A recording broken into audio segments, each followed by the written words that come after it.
savoir que ce 1% dédié aux activités sociales a été voté au moment de la loi de nationalisation en 1946. Il faut se remettre dans le contexte de l'époque où on avait un pays exsangue qui sortait de la guerre. Donc 1% des ventes des énergies du pays, électriques et gazières, ont été accordées pour développer des activités sociales pour les agents et pour leurs familles.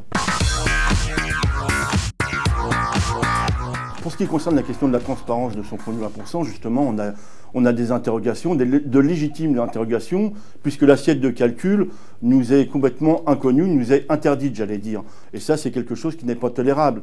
Les employeurs peuvent changer la règle du jeu quand ils le veulent, et on le voit déjà depuis quelques années. Ce 1% fluctue en fonction de l'état d'esprit, de l'humeur, de la mobilisation qui existe dans le pays.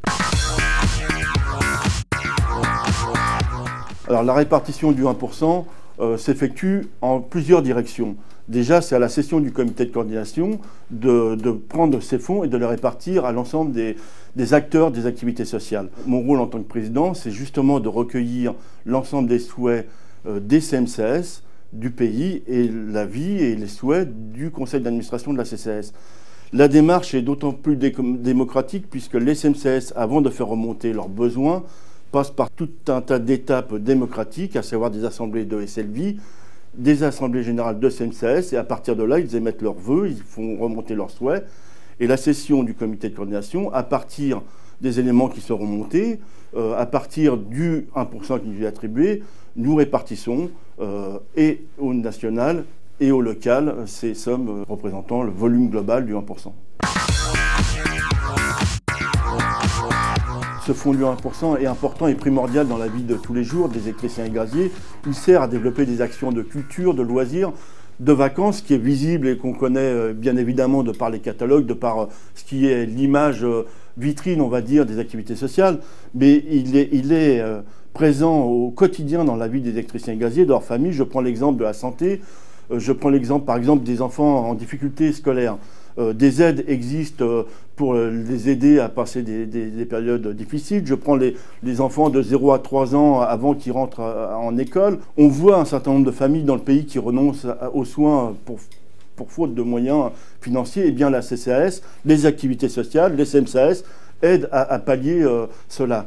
On a une action dans le domaine de la prévention, dans le domaine de l'accompagnement des familles quand ils sont en difficulté. Pour 2014, la réalité de ce fonds du 1% est préoccupante parce qu'on le voit notamment, GDF Suez a décidé comment, pourquoi, on ne sait pas, puisqu'on n'a pas accès à l'assiette de calcul, mais a versé moins 19 millions d'euros pour les activités sociales et de santé. C'est quelque chose d'insupportable qui appelle à la réaction. Et moi, en tant qu'élu, bien évidemment, j'en appelle à l'engagement du plus grand nombre des familles, des agents des IEG, mais aussi à l'engagement des fédérations syndicales qui doivent peser pour que ce 1% retrouve la transparence dont il devra avoir le droit. Le fonds du 1% est important et primordial. Je le vois, je le sais au cours de rencontres que j'effectue quand je suis présent sur des assemblées générales de CMCS, des assemblées de SLV, lors de discussions dans des bureaux, dans des ateliers, ou bien ne serait-ce que dans un centre de vacances ou bien dans un restaurant CCAS, ça revient avec force. Le fonds du 1%, c'est la vie.